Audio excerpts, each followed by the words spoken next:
छात्रों और प्यारे मित्रों, आपका फिर से स्वागत है वीके एजू मीडिया में।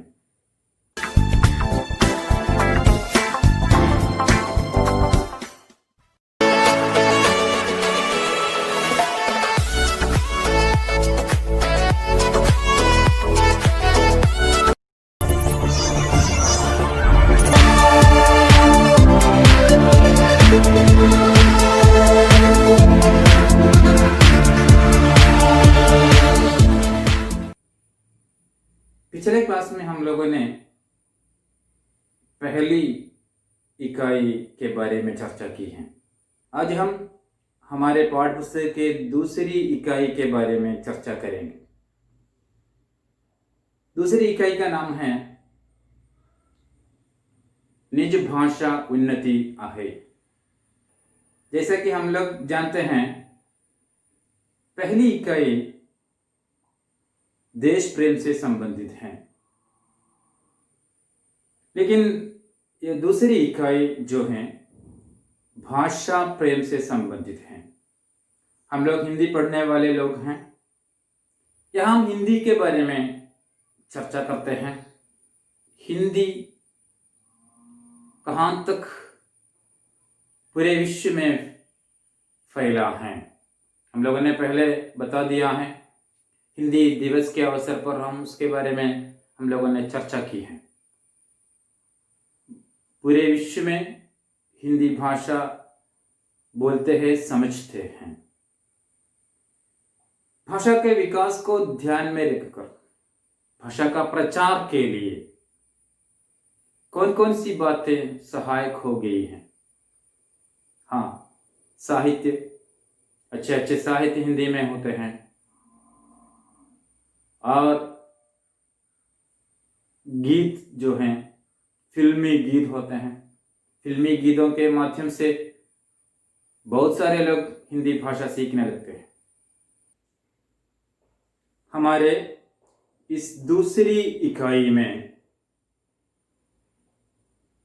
एक पाठ है सफरनामा, ट्रैवलॉग कहते हैं, और दूसरी बात है साहित्य, जो भक्तिकाल का साहित्य।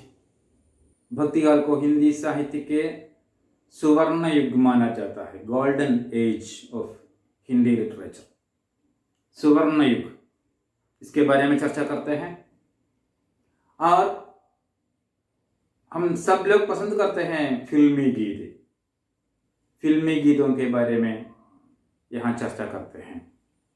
ये सब भाषा के विकास के लिए, भाषा के प्रचार के लिए, जहाँ तक भाषा का प्रचार हमारे विश्व में व्याप्त है, इसके बारे में समझाने के लिए ये इकाई दिया गया है। तो हम इस इकाई के पहले पाठ की ओर चलेंगे। पहला पाठ है सूरीनाम में पहला दिन। विश्व हिंदी सम्मेलन में भाग लेने के लिए लेखक हिमांशु जोशी सूरीनाम गया था। उस यात्रा के विवरण उन्होंने सूरीनाम में पहला दिन नामक इस सफरनामा में व्यक्त करते हैं। सफरनामा तुम लोगों के लिए ये शायद पहला एक नया शब्द होगा। सफरनामा, सफर हम लोग जानते हैं, सफर यात्रा। सफरनामा क्या है? यात्रा वर्णन, ट्रैवलॉग, संचार साहित्य। सफरनामा साहित्य का एक विधा है। സഞ്ചാര സാഹിത്യത്തെക്കുറിച്ച് പറയുമ്പോൾ നമ്മൾ കേരളത്തിലെ ഏറ്റവും പ്രസിദ്ധനായ സഞ്ചാര സാഹിത്യകാരൻ്റെ പേര് ഓർമ്മിക്കും. നിങ്ങൾ പറയുന്നു എസ്.കെ. പൊറ്റക്കാട്. എസ്.കെ. പൊറ്റക്കാടിൻ്റെ സഞ്ചാര സാഹിത്യം വളരെ പ്രസിദ്ധമായ, വളരെ അധികം ചർച്ച ചെയ്യപ്പെട്ടിട്ടുള്ള, വളരെ അധികം ആളുകൾ വായിച്ച സഞ്ചാര സാഹിത്യമാണ് എസ് കെ പൊറ്റക്കാടിൻ്റെ. सफरनामा साहित्य का एक सशक्त विधा है. എന്താണ് ഈ സഞ്ചാര സാഹിത്യം കൊണ്ട് നമുക്ക് ലഭിക്കുന്ന ഗുണം? ഈ സഞ്ചാര സാഹിത്യം വായിക്കുമ്പോൾ നമുക്ക് എന്താണ് ഗുണം ലഭിക്കുന്നത്? വ്യത്യസ്തമായ രാജ്യങ്ങളെക്കുറിച്ച്, നമ്മൾ കേട്ടറിഞ്ഞിട്ട് പോലുമില്ലാത്ത രാജ്യങ്ങളെക്കുറിച്ച്, അവിടെയുള്ള ജനങ്ങളെക്കുറിച്ച്, അവിടെയുള്ള സംസ്കാരത്തെക്കുറിച്ച്, ഭൂപ്രദേശത്തെക്കുറിച്ച് എല്ലാം വളരെ മനോഹരമായി ഈ സഞ്ചാര സാഹിത്യം നമ്മുടെ മുമ്പിലേക്ക് എത്തിക്കുന്നു. इससे हमें क्या फायदा होता है? हमें यह फायदा होते हैं कि जिन प्रदेशों में हम लोगों ने यात्रा नहीं की, उन देशों के बारे में, उन प्रदेशों के बारे में हम समझ सकते हैं. इसके पट्टेकाड ने यात्रा के बारे में एक महत्वपूर्ण बात कही है. वो क्या है हम देखेंगे. मेरे भाग्य में अगला जन्म बदा है तो मैं आवारा के रूप में जन्म लेना चाहूँगा, ताकि हमेशा मनमाना घूम सकूं. क्या है इसका मतलब? इसके पट्टेकाड बहुत सारे जगहों में यात्रा की है. उन जगहों की विशेषताओं के बारे में अपने साहित्य में वर्णन किया है. लेकिन ये बात क्या है? इन्होंने यात्रा के बारे में क्या कहा? मेरे भाग्य में अगला जन्म बदा है तो मैं एक आवारा के रूप में जन्म लेना चाहूंगा, ताकि हमेशा मनमाना घूम सकूं. मनमाना घूम सकूं. ऐसा कहते हैं यदि उसके भाग्य में एक अगला जन्म, हम कुछ लोग രണ്ടാം ജന്മത്തെക്കുറിച്ച് ചില ആളുകൾക്ക് വിശ്വാസമുണ്ട്. രണ്ടാമതായിട്ട് ജന്മം എടുക്കുമ്പോൾ പുനർജന്മം ഉണ്ടാവുകയാണെങ്കിൽ वे क्या चाहते हैं कि एक आवारा के रूप में जन्म लेना चाहते हैं. आवारा माने क्या है? आवारा माने सभी जगहों में जाने वाले लोग. നമ്മളിങ്ങനെ തെരുവിലൊക്കെ ഇങ്ങനെ സഞ്ചരിച്ചു കൊണ്ടേയിരിക്കുന്ന വിഭാഗം ആളുകൾ, അവരാണ് ആവാര എന്ന് പറയുന്നത്. പല സ്ഥലങ്ങളിൽ യാത്ര ചെയ്യുന്ന ആളുകൾ ആവാര, സ്ഥിരമായിട്ടൊരു സ്ഥലത്ത് താമസിക്കാത്ത ആളുകൾ. इस प्रकार उसके पट्टेकाड कहते हैं यदि मेरे भाग्य में एक अगला जन्म हो तो, एक पुनर्जन्म हो तो मैं आवारा के रूप में जन्म लेना चाहूंगा. इसका मतलब क्या है? अब बताओ. यात्रा करना पसंद करते हैं बहुत सारे विविध देशों में, विविध प्रकार के लोगों से मिलने से, विविध तरह के अलग अलग तरह के प्रदेशों को देखने के लिए, इसका सौंदर्य का आस्वादन करने के लिए, अलग अलग जगह इतना सौंदर्य, प्रकृति का जो सौंदर्य होता है, ये सब देखने के लिए यात्रा करना पसंद करते हैं. तो यात्रा जो है सब लोग पसंद करते हैं. हम भी सूरीनाम की एक यात्रा करेंगे इस पाठ के माध्यम से. हिमांशु जोशी इसका लेखक हैं. हिमांशु जोशी जो 7वें विश्व हिंदी सम्मेलन में भाग लेने के लिए सूरीनाम गया था. क्या है विश्व हिंदी सम्मेलन? विश्व हिंदी सम्मेलन का मतलब क्या है?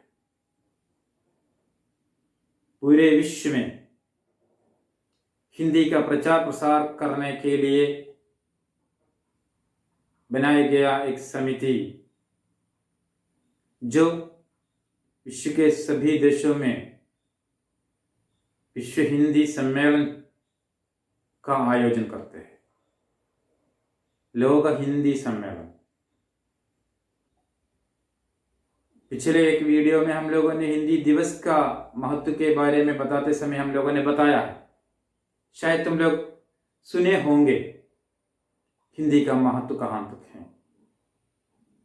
आज हिंदी पूरे विश्व में तीसरे स्थान में है। हिंदी बोलने वाले, समझने वाले बहुत सारे देशों में हिंदी बोलने वाले होते हैं, समझने वाले होते हैं।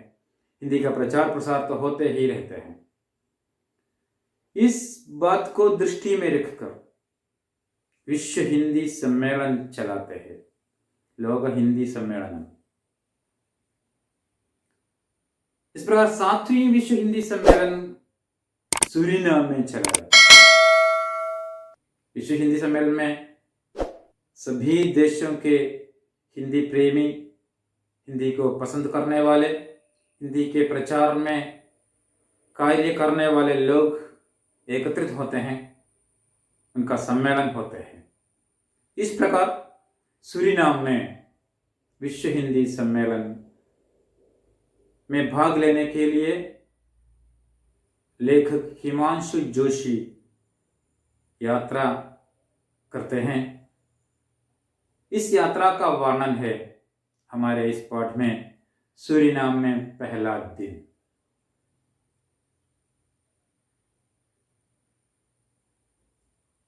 यह पाठ शुरू करने के पहले हम सूरीनाम के बारे में कुछ बातें कहेंगे। सूरीनाम की विशेषता क्या है वो बाद में इस पाठ में हम लोग चर्चा करेंगे, लेकिन पहले हम सूरीनाम के बारे में कुछ बातें समझेंगे। वे क्या है, सूरीनाम कहाँ स्थित है, सूरीनाम की विशेषता क्या है। देखिए, सूरीनाम जो वर्ष 1975 तक डच उपनिवेश था, दक्षिण अमेरिका के उत्तर पूर्वी तट पर स्थित हैं। ये फ्रेंच गुयाना एवं गुयाना के मध्य, ब्राजील के उत्तर में स्थित है। इसका अधिकांश भूभाग लहरदार पहाड़ियों एवं संकरे दलदली तटवर्ती मैदानों से युक्त हैं। सुना है ना, देखा है ना। सूरीनाम जो है दक्षिण अमेरिका के उत्तर पूर्वी तट पर स्थित हैं। उत्तर पूर्वी तट,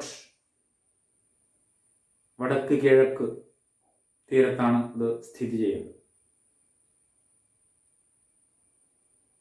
ये फ्रेंच गुयाना और गुयाना के मध्य में ब्राजील और एक देश है ब्राजील। तुम लोग शायद ब्राजील का नाम तुम लोग सुने होंगे। ब्राजील के उत्तर में, ബ്രസീലിന്റെ വടക്കായിട്ട് ये सूरीनाम स्थित है। सूरीनाम की भू प्रकृति कैसे है वो भी यहाँ वर्णित है। संकरे दलदली तट, ചതുപ്പ് നിറഞ്ഞ തീരപ്രദേശമാണ്। ലഹർദാർ പഹാഡ് കുന്നുകൾ, ലഹർദാർ ഇങ്ങനെ താഴ്ചയും ഉയർച്ചയുമുള്ള കുന്നുകൾ നിറഞ്ഞ ചതുപ്പു നിലങ്ങളാണ് അധികവും। अब हम यात्रा करेंगे लेखक के साथ सूरीनाम में। सूरीनाम में पहला दिन।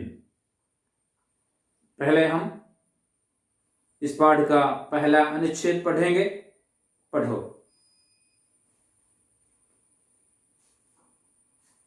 भूगोल की पुस्तकों में कभी पढ़ा था, भूमध्यरेखीय प्रदेशों में भीषण गर्मी पड़ती है, प्रायः प्रतिदिन बारिश। इसलिए संसार में सबसे अधिक घने वन इसी क्षेत्र में पाए जाते हैं। ब्राजील की 93% भूमि गहरी हरियाली से आच्छादित है। पढ़ा है ना? ठीक है। अब हम देखेंगे लेखक इस पाठ में सूरीनाम के बारे में, सूरीनाम के भूभाग के बारे में क्या बताते हैं? हम विविध प्रदेशों के बारे में कैसे पढ़ते हैं? हाँ, भूगोल के माध्यम से। भूगोल माने जियोग्राफी, भूमिशास्त्र। तुम लोगों ने 10वीं कक्षा तक भूगोल के बारे में पढ़ा है, भूमिशास्त्रम പഠിച്ചിട്ടുണ്ട്। अलग अलग प्रकार के भूप्रदेश के वातावरण आदि के बारे में तुम लोगों ने पढ़ा है ना? हम लोग भूगोल के माध्यम से ये पढ़ा था कि भूमध्य रेखीय प्रदेशों में, क्या है भूमध्य रेखीय प्रदेश? हमारे पृथ्वी के या भूमि के मध्य भाग भूमध्य रेखीय प्रदेश कहते हैं। भूमध्य रेखीय प्रदेशों की विशेषता है, क्या है? भीषण गर्मी। क्या है? भीषण गर्मी। हमारे पृथ्वी के अलग अलग भागों में अलग अलग वातावरण होते हैं, क्लाइमेट होते हैं, है ना? तो पहले हम लोगों ने भूगोल में पढ़ा है, क्या पढ़ा है? कि भूमध्य रेखीय प्रदेशों में ज्यादा गर्मी होती है, शक्तमाय चूड़ गर्मी। इसके साथ साथ प्रायः प्रतिदिन बारिश भी है, गर्मी भी होती है और उसके साथ साथ बारिश भी होती है। बारिश माने वर्षा। ये दोनों भूमध्य रेखीय प्रदेशों की विशेषता है। तो पहले ही भूगोल में पढ़ा है। इसलिए सबसे अधिक घने जंगल इसी क्षेत्र में होते हैं।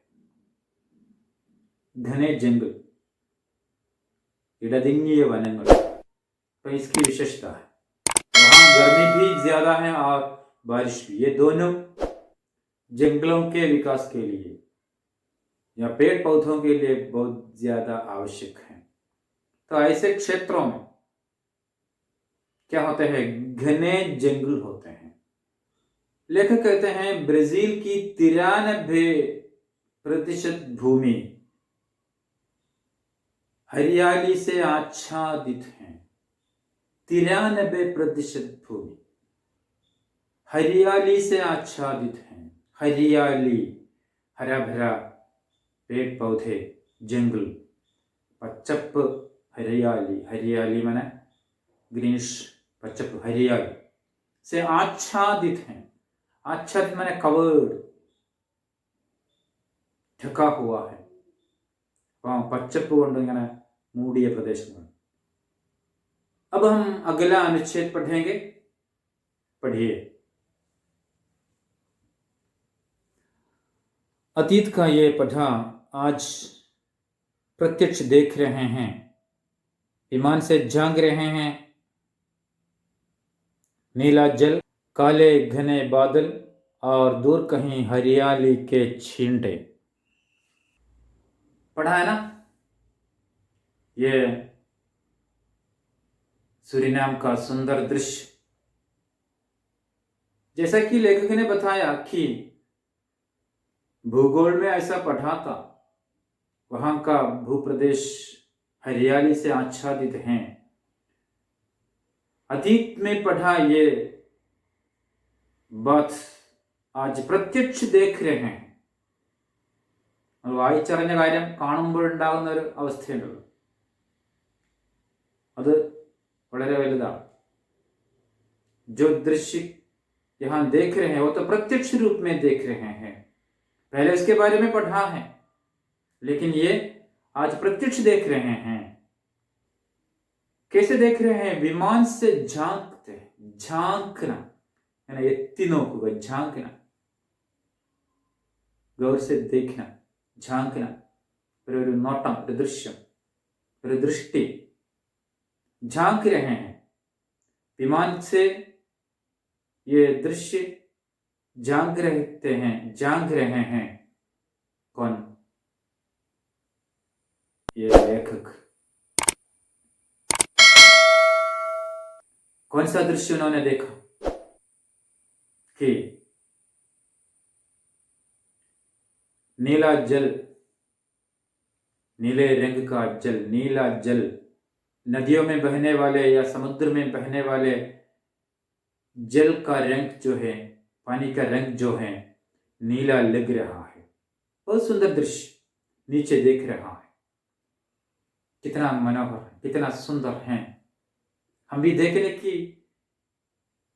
इच्छा प्रकट करते हैं, हम भी देखना चाहते हैं, है ना? ऐसे दृश्य को देखना हम पसंद करते हैं। तो नीचे झांक रहे लेखक को यह दृश्य देख सकते हैं कि नीला जल, और ऊपर देखे तो काले काले बादल। हम लोगों ने पहले बता दिया है कि प्रतिदिन बारिश वहां होते ही रहते हैं। बारिश के लिए या काले काले बादल वहां दिख पड़ते हैं। नीला जल, काले काले बादल, और दूर कहीं हरियाली के छींटे। विमान से देख रहे हैं ना? विमान से देखने पर यह दृश्य कैसा लग रहा है? हाँ, हरियाली के छींटे, ചെറിയ ചെറിയ കണികകൾ, छींटे माने कण, പച്ചപ്പിന്റെ കണികൾ ദൂരെ നിന്ന് കാണുമ്പോഴുള്ള ആ ദൃശ്യം, ये भी बहुत सुंदर है।